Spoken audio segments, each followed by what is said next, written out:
children, and my wife, she, First Lady of Ukraine, she gave the letter. It's not to you, to your wife. Oh, I want it. Yeah. So we are saying this sensitive topic, yes, please. And thanks to our partners, and that you supported this format, that after our meeting we can have leaders who are around us, UK, France, Germany, Italy, Finland, EU, NATO, I mean all partners around Ukraine supporting us. Thanks to them, and thank you very much for invitation. Thank you very much for being here. President Trump. Do you think it's fair? Yes, Peter, go ahead. Thank you, President Trump. So, President Zelensky, you say in a post on X today, Russia must end this war, which it itself started. President Trump, you say President Zelensky of Ukraine can end the war with Russia almost immediately if he wants to. Which is it? No, I think that's true. I think we're going to have a meeting. I think if everything works out well today, we'll have a trilat. And I think there will be a reasonable chance of ending the war when we do that. And is this the end of the road for American support for Ukraine? Is today's meeting deal or no deal? I can never say that. It's never the end of the road. People are being killed, and we want to stop that. So I would not say it's the end of the road. No, I think we have a good chance of doing it. It's been almost 4 years now that a lot of people were killed last week. A lot of people last week. I mean, millions of people killed, but a lot of people last week for whatever reason. A big number, a lot of soldiers, on both sides. And I know the president, I know myself, and I believe Vladimir Putin wants to see it ended. And as you met with Putin on Friday, today you've got President Zelensky here. As you listen to Russia and Ukraine, which side has the better cards? Well, I don't want to say that. I'm just here to be, look, this isn't my war. This is Joe Biden's war. He's the one that had a lot to do with this happening, and we want to get it ended. And we want it to end good for everybody. We want it to end good. The people of Ukraine have suffered incredibly. And to that point, President Zelensky, are you prepared to keep sending Ukrainian troops to their deaths for another couple years, or are you going to agree to redraw the maps? Thank you for your question. So, first of all, we live under each day attacks. That today have been a lot of attacks and a lot of wounded people, and the child was dead, small one year and a half. So we need to stop this war, to stop Russia, and we need support American and European partners. And we will do our best for this. So, and I think we show that we are strong people, and we supported the idea of the United States, of personally of President Trump, to stop this war, to make a diplomatic way of finishing this war. And we are ready for trilateral, as President said. This is a good signal about trilateral. I think this is very good. Thank you. Mr. President,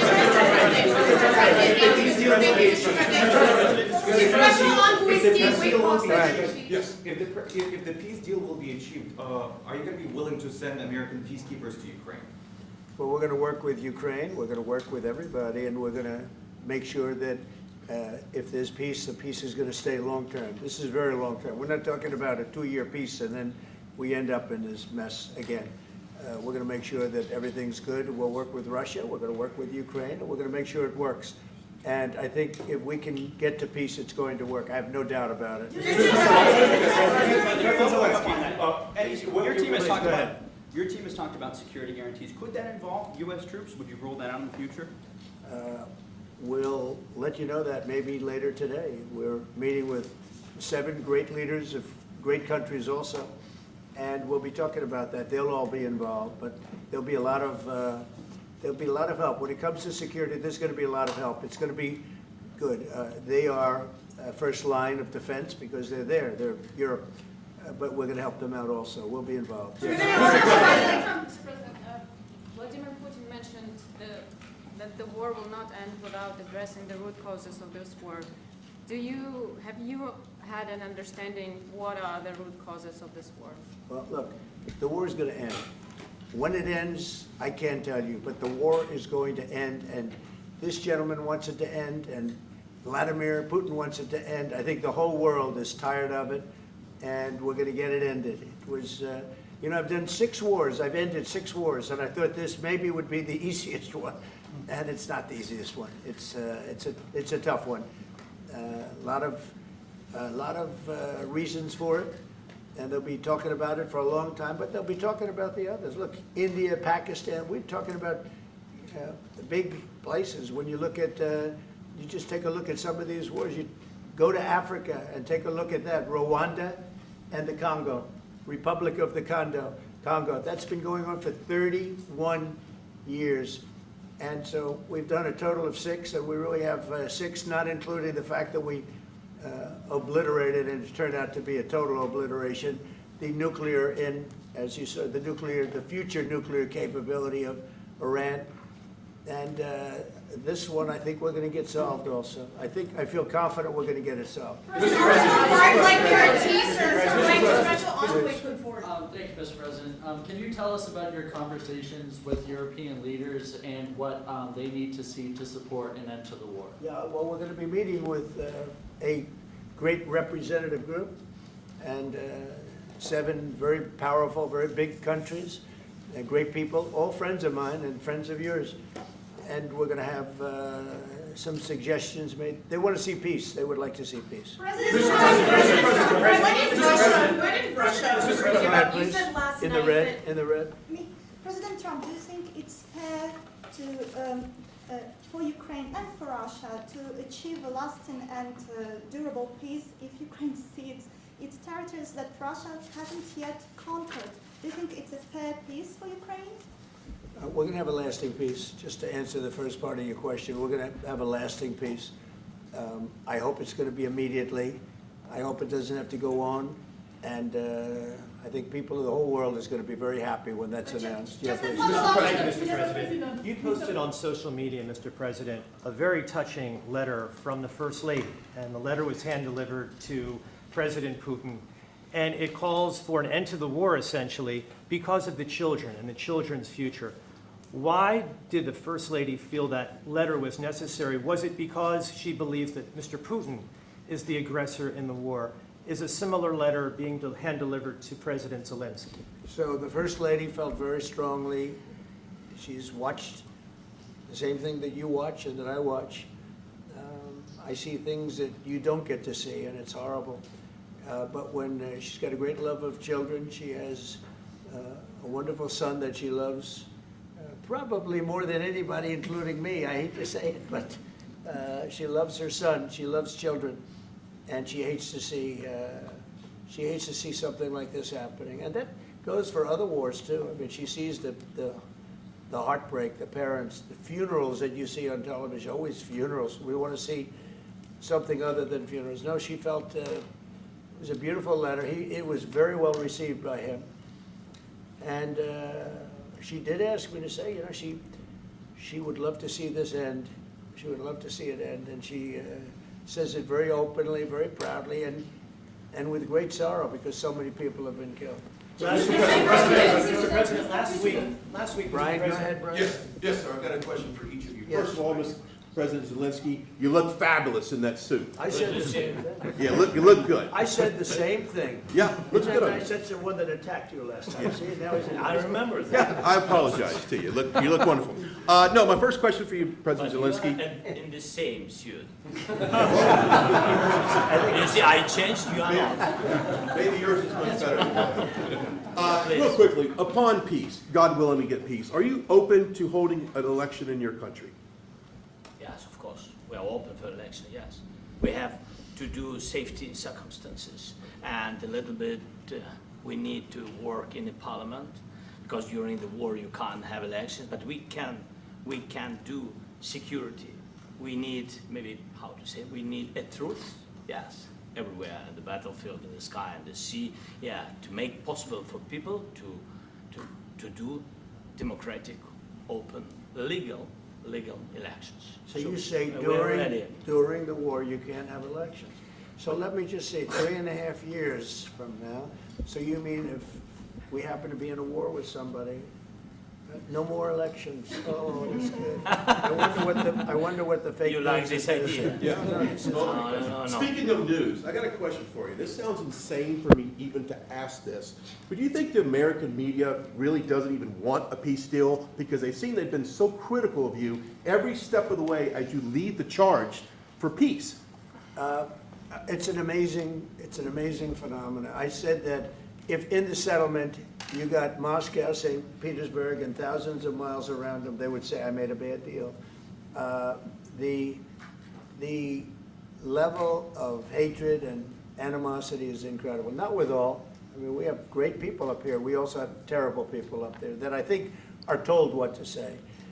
But, you know, in solving all of these wars, they don't even write about it. You know, I saw major wars. I saw wars that have been going on for 31, 35, and 37, and a couple of quicker ones. One that was going to go into a full-blown deal very quickly. You know what the one I'm talking about. It was a big one. But they don't even write about that. No matter what I do, no matter what, and you know, this is not anything to do with you. It's probably to your advantage in a certain way. But no matter what I do, no matter what deal I make, from my standpoint, you'll come out good. Maybe President Putin will come out good. But they'll say, Trump was absolutely horrible. It's just that, and I've lived with that for a long time. I've lived with it since just before the first election. I used to get great publicity. Now I get the worst publicity anyone's ever gotten in office, but I won in a landslide, so that people understand. They're the only ones that count, ultimately. But I've also had great reporters. I've had journalists that are very good.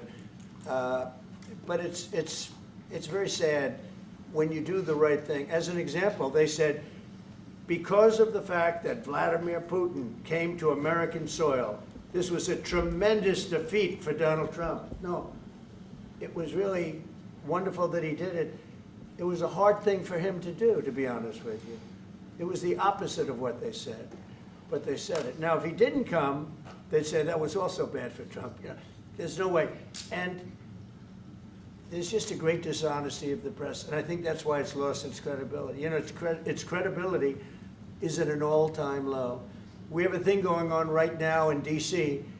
We went from the most unsafe place anywhere to a place that now friends are calling me up, Democrats are calling me up, and they're saying, sir, I want to thank you. My wife and I went out to dinner last night for the first time in 4 years, and Washington, D.C. is safe, and you did that in 4 days.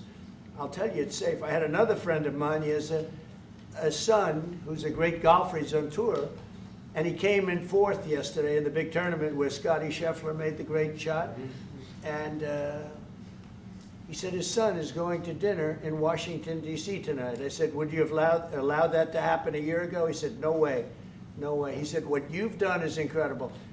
And I think the people realize it. But the press says, he's a dictator, he's trying to take over.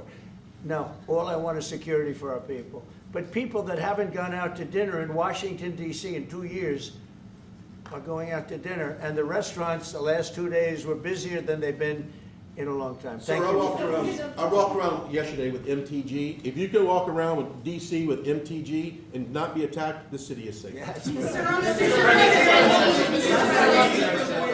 Thank you, Mr. President. Last week you warned of what you called severe consequences if a 30-day ceasefire or any type of ceasefire were not agreed to by Russia.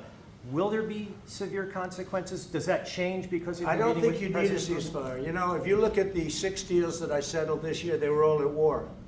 I didn't do any ceasefires. And I know that it might be good to have, but I can also understand strategically why, well, you know, one country or the other wouldn't want it. You have a ceasefire and they rebuild and rebuild and rebuild, and, you know, maybe they don't want that. But if you look at the 6 deals that we made peace and you know, long-term, long-running wars, I didn't do any ceasefires. Would I like the concept. You know, I like the concept of a ceasefire for one reason, because you'd stop killing people immediately, as opposed to in 2 weeks or 1 week or whatever it takes. But we can work a deal where we're working on a peace deal while they're fighting. They have to fight. I wish they could stop. I'd like them to stop. But strategically, that could be a disadvantage for one side or the other. But all of these deals I made without even the mention of the words ceasefire. Are you President Zelensky, are you disappointed that there's no explain the ceasefire? decision to offer Ukraine Article 5-like security guarantees, but stop short of pushing for their full membership? Yeah, well, we haven't done anything on that yet. If you look back and you go back long before President Putin, it was always a statement that they would never allow Ukraine into NATO. So that was a statement that was made, but we haven't discussed any of that yet. We're going to be discussing it today.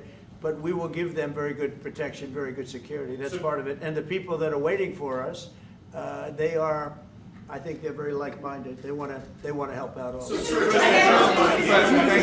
you, President. Thank you, President Trump. Are you disappointed there's no The United ceasefire, Mr. States, President? the United States has already given hundreds of billions of dollars to this war effort in Ukraine.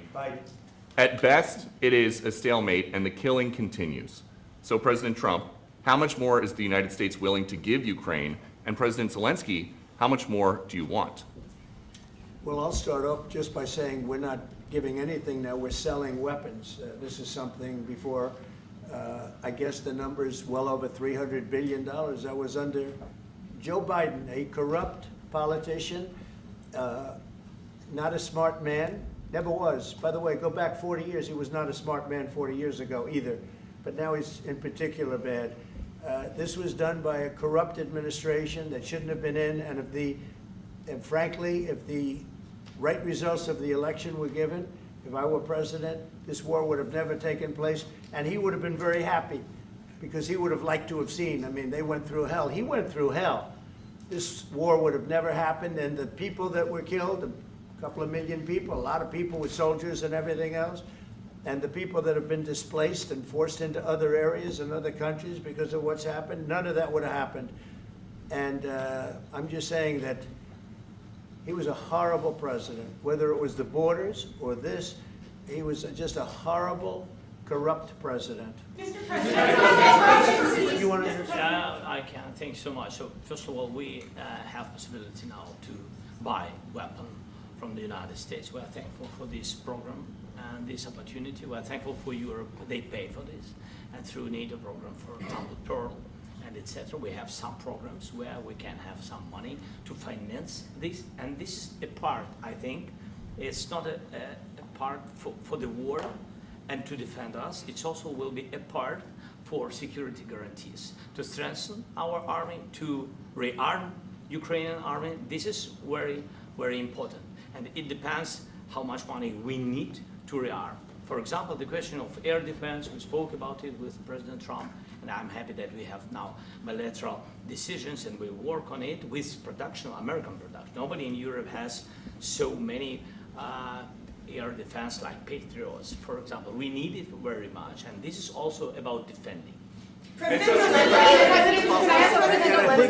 think the good news, we make the best military equipment in the world by far. You mentioned the Patriots. How good are they? Systems. We have systems, they're literally 100% foolproof.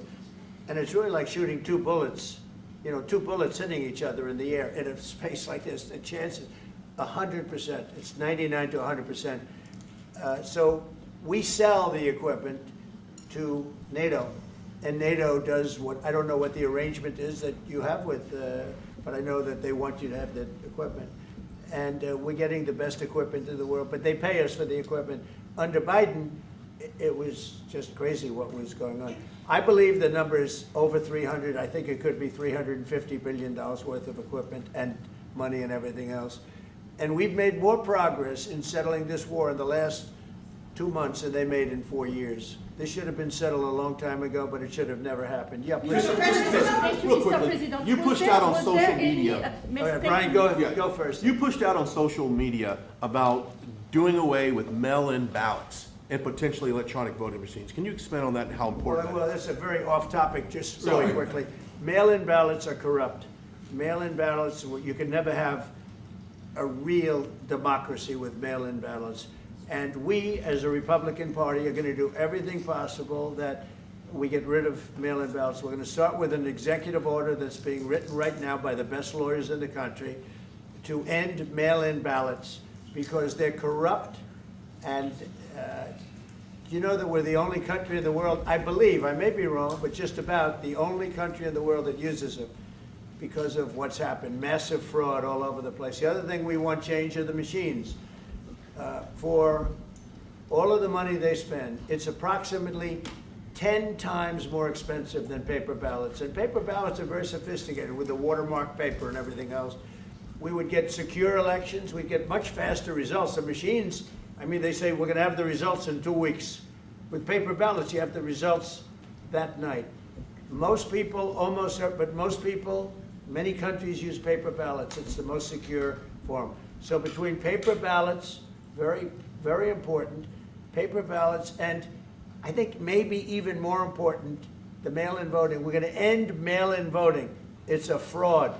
If you have mail-in vote, even Jimmy Carter with this commission, they set it up. He said the one thing about mail-in voting, you will never have an honest election if you have mail-in. And it's time that the Republicans get tough and stop it, because the Democrats want it. It's the only way they can get elected. Because with men and women's sports and with transgender for everybody and open borders and all of the horrible things, and now the new thing is they love crime.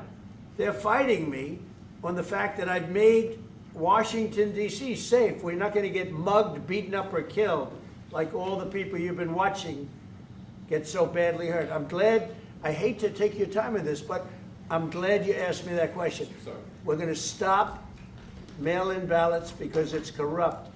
You know, when you go to a voting booth and you do it the right way and you go to a state that runs it properly, you go in, they even ask me, they asked me for my license plate, for identify. I said, I don't know if I have it. They said, sir, you have to have it. I was very impressed, actually. But it's very hard to cheat with mail-in voting. As you know what happens in California, it's so corrupt, where some people get 5, 6, 7 ballots delivered to them. Now, we got to stop mail-in voting, and the Republicans have to lead the charge. The Democrats want it because they have horrible policy. If you have mail-in voting, you're not going to have many Democrats get elected. That's bigger than anything having to do with redistricting, believe me. And the Republicans have to get smart. We're not going to have a country. I said for a long time at rallies, you need borders and you need free and fair elections. Those two things, otherwise you don't have. We have strong borders now. In 90 days, Mr. President, we didn't have 1, 0, 0, and 3 months. Not one person came in illegally into our country. In fact, even I find that hard to believe, but it's run by a little bit of a liberal group that put out the numbers, so I guess it's, but 0, 0, and 0.